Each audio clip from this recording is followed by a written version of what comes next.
Las bienaventuranzas. Una exposición de Mateo 5, 1 al 12. Por Thomas Watson. Capítulo 9. Los obstáculos para el duelo. ¿Qué debemos hacer para que nuestro corazón entre en este estado de duelo? Hagamos dos cosas. Presten atención a lo que detiene estos canales de duelo, empleen todos los medios que contribuyan a un duelo santo. Presten atención a lo que detiene el torrente de lágrimas. Hay 9 obstáculos para el duelo. 1. El amor al pecado. El amor al pecado es como una piedra en la tubería que obstruye la corriente del agua. El amor al pecado hace que el pecado tenga un sabor dulce, y esta dulzura en el pecado hechiza el corazón. Jerónimo dice que es peor amar el pecado que cometerlo. Un hombre puede ser dominado por el pecado, Gálatas 6:1. Quien ha tropezado con el pecado sin darse cuenta llorará, pero el amor al pecado endurece el corazón y mantiene al diablo en posesión. En el verdadero duelo debe haber un duelo por el pecado. Pero ¿cómo puede un hombre dolerse por ese pecado que su corazón ama? Oh, tengan cuidado con este dulce veneno. El amor al pecado congela el alma en la impenitencia. 2. Desesperación.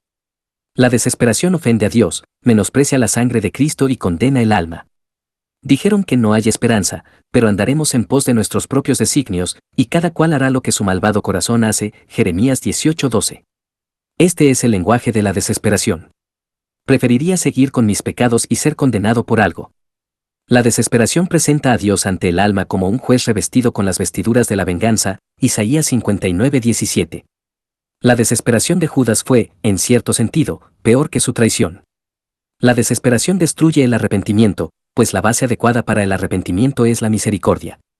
La bondad de Dios te guía al arrepentimiento, Romanos 2:4, pero la desesperación oculta la misericordia de la vista, como la nube cubrió el arca. Oh, presten atención a esto. La desesperación es un pecado irracional, no tiene fundamento. El Señor muestra misericordia a miles. ¿Por qué no puede ser uno entre 1000? Las alas de la misericordia de Dios, como las alas de los querubines, se extienden hacia cada humilde penitente. Aunque hayas sido un gran pecador, si eres un pecador que llora, hay un cetro de oro de misericordia extendido, Salmo 103:11. La desesperación encierra el alma en la impenitencia. 3. Es una presunción que este duelo nos hará melancólicos, ahogaremos todo nuestro gozo en lágrimas. Pero esto es un error.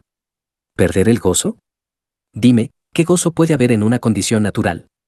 ¿Qué gozo proporciona el pecado? No se compara el pecado con una herida y una contusión, Isaías 1:6. David tenía sus huesos rotos, Salmo 51:8. ¿Hay algún consuelo en tener los huesos descoyuntados? No produce el pecado palpitaciones y temblor de corazón, Deuteronomio 28:65 y 66.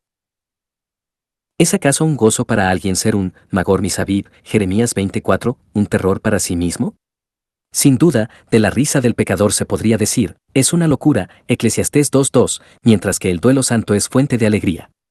No eclipsa nuestro gozo, sino que lo refina y lo enriquece. El hijo pródigo databa su alegría del momento de su arrepentimiento. Entonces comenzaron a regocijarse, Lucas 15:24. 4. Controlar las inclinaciones del espíritu. El espíritu nos induce al duelo. Causa todas nuestras alegrías. Todas mis primaveras están en ti, Salmo 87:7. A menudo encontramos amables impulsos a la oración y al arrepentimiento. Ahora bien, cuando reprimimos estos impulsos, lo cual se llama apagar el espíritu, Primera de Tesalonicenses 5:19, entonces, por así decirlo, impedimos que la marea suba. Cuando cae el rocío, la tierra está mojada. Cuando el Espíritu de Dios cae como rocío en su influencia sobre el alma, entonces se humedece de tristeza. Pero si el Espíritu se retira, el alma es como el vellón seco de Gedeón. Un barco puede navegar sin viento, un pájaro puede volar sin alas, así como podemos llorar sin el Espíritu. Cuídense de contristar al Espíritu. No alejen a esta dulce paloma del arca de su alma. El Espíritu es manso y tierno. Si se contrista, puede decir, no vendré más, y si se retira, no podemos llorar. 5. Presunción de misericordia. ¿Quién se afligirá o lamentará por el pecado si cree que puede salvarse a un precio más bajo? ¿Cuántos, como arañas, succionan la condenación de la dulce flor de la misericordia de Dios? Jesucristo, quien vino al mundo para salvar a los pecadores, es la causa de la perdición de muchos. Oh, dice alguien, Cristo murió por mí. Él lo ha hecho todo. ¿Para qué orar o lamentar? Muchos pecadores audaces arrancan la muerte del árbol de la vida y, por presunción, van al infierno por esa escalera de la sangre de Cristo, por la que otros van al cielo. Es triste cuando la bondad de Dios, que debería llevar al arrepentimiento, Romanos 2:4, lleva a la presunción. Oh, pecador, no esperes ir al infierno. Cuídate de ser condenado por un error. Dices que Dios es misericordioso, y por lo tanto, sigues confiado en el pecado. ¿Pero para quién es la misericordia? ¿Para el pecador presuntuoso o para el pecador que llora? Que el impío abandone su camino y se vuelva al Señor, y Él tendrá de él misericordia, Isaías 55:7. No hay misericordia sin abandonar el pecado, y no hay abandono del pecado sin duelo. Si un rey dijera a un grupo de rebeldes, quien se someta tendrá misericordia, quienes se mantuvieran en rebeldía no podrían reclamar el beneficio del perdón. Dios proclama su misericordia al que llora, pero quienes no lloran no tienen nada que ver con ella.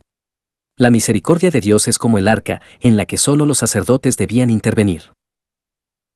Nadie puede tocar esta arca de oro de la misericordia, excepto quienes son sacerdotes para Dios, Apocalipsis 1:6, y han ofrecido el sacrificio de lágrimas. 6. Una idea presuntuosa de la pequeñez del pecado. ¿No es pequeño? Génesis 19:20. El diablo muestra a los pecadores la pequeña parte del espejo. Considerar el pecado como algo insignificante es muy peligroso. Considerar la pequeñez del pecado nos impide usar medios. ¿Quién se preocupará por un médico que piense que es solo una enfermedad trivial? ¿Y quién buscará la misericordia de Dios con un corazón arrepentido si piensa que el pecado es algo insignificante?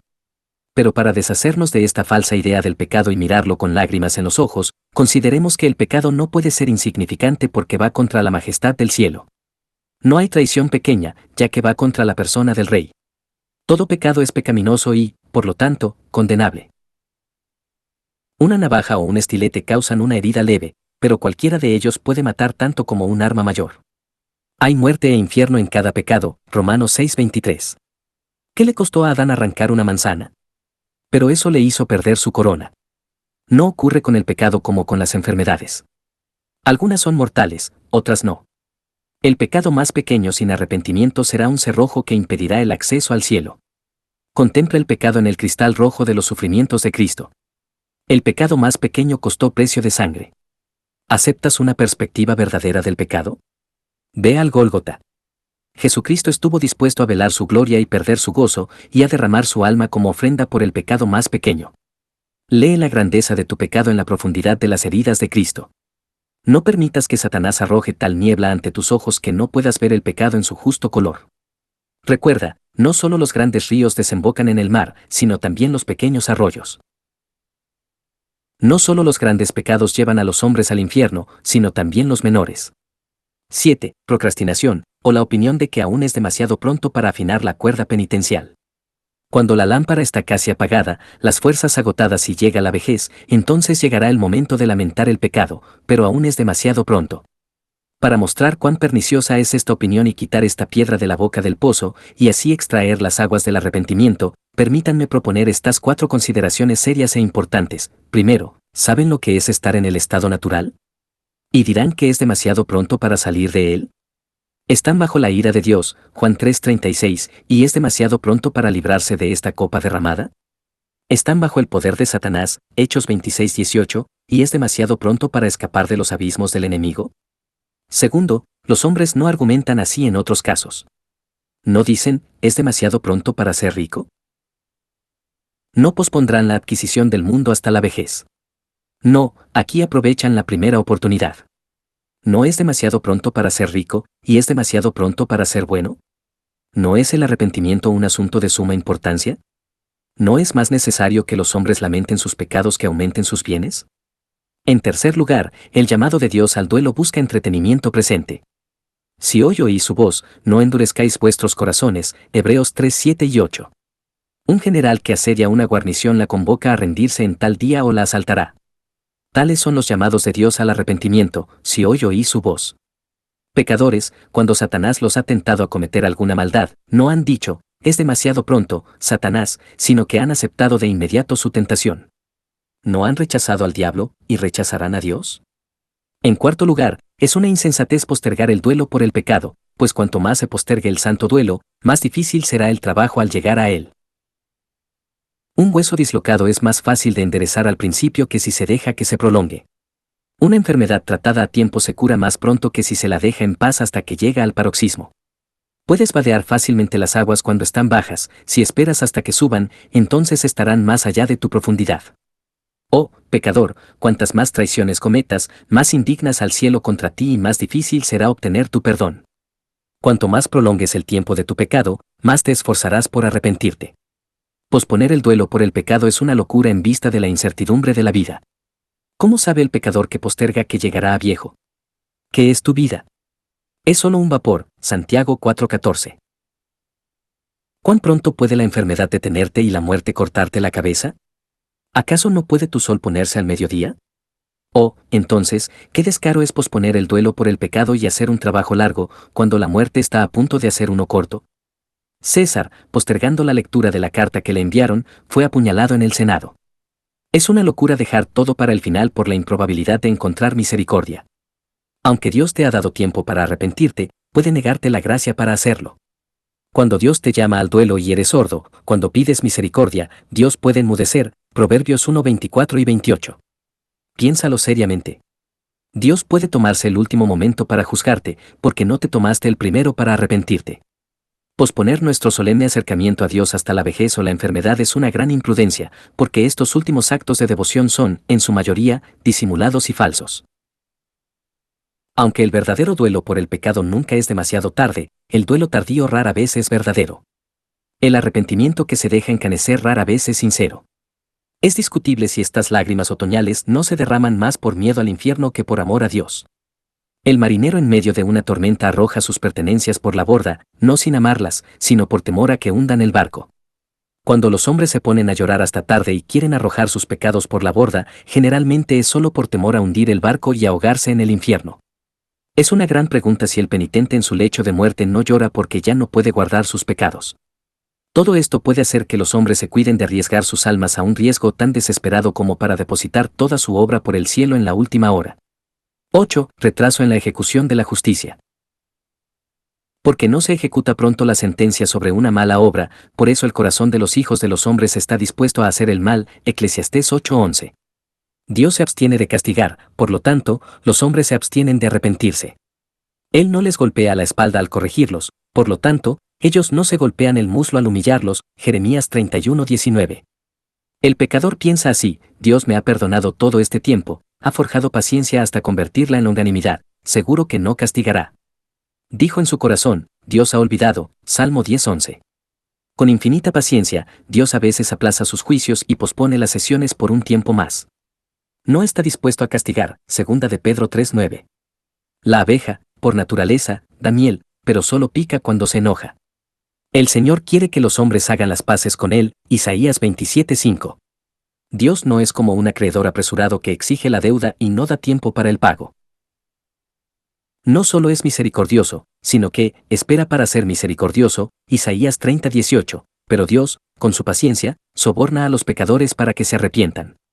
Pero, ay, cómo se abusa de esta paciencia. La longanimidad de Dios se endurece. Porque Dios detiene la copa de su ira, los pecadores detienen el cauce de las lágrimas. Para que la paciencia de Dios no obstruya el santo duelo, que los pecadores recuerden, primero, la paciencia de Dios tiene límites, Génesis 6:3. Aunque los hombres no le pondrán límites a su pecado, Dios sí los pone a la suya. Llega un momento en que el sol de la paciencia de Dios se pondrá, y una vez puesto, no retrocederá ni un solo grado. El tiempo de la paciencia pronto se agotará. Llega un momento en que Dios dice: mi espíritu no contenderá más. El ángel clamó: ha llegado la hora del juicio, Apocalipsis 14:7. Quizás ante el próximo pecado que cometas, Dios te diga: ha llegado tu hora. Segundo, endurecernos bajo la paciencia empeora mucho nuestra condición. La justicia indignada vengará la paciencia abusada. Dios fue paciente con Sodoma, pero cuando no se arrepintieron, les encendió fuego y azufre en las orejas. Sodoma, que una vez fue la maravilla de la paciencia de Dios, es ahora un monumento permanente de la severidad de Dios. Todas las plantas y frutos fueron destruidos, y, como dice Tertuliano, ese lugar aún huele a fuego y azufre. La paciencia prolongada no es perdón. Dios puede evitar el golpe por un tiempo, pero la justicia no está muerta, sino dormida. Dios tiene pies de plomo, pero manos de hierro. Cuanto más tiempo Dios aguante su golpe, más doloroso será cuando llegue. Cuanto más tiempo caiga una piedra, más pesada será al final. Cuanto más tiempo afile Dios su espada, más afilada será. Los pecados contra la paciencia son de un tinte más profundo, son peores que los pecados de los demonios. Los ángeles caídos nunca pecaron contra la paciencia de Dios.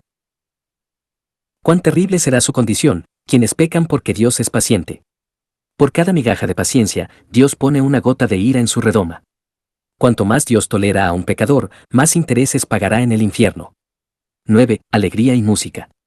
Que cantan al son de la viola y beben vino en copas, Amós 6, 5 y 6. En lugar del canto fúnebre, el himno. Muchos apaciguan la tristeza cantando y ahogan sus lágrimas en vino. Las dulces aguas del placer destruyen las amargas aguas del luto. ¿Cuántos van danzando al infierno, como esos peces que nadan plácidamente hacia el mar muerto? Prestemos atención a todos estos obstáculos para las santas lágrimas. Que nuestra arpa se convierta en luto, y nuestro órgano en voz de lloro, Job 30:31.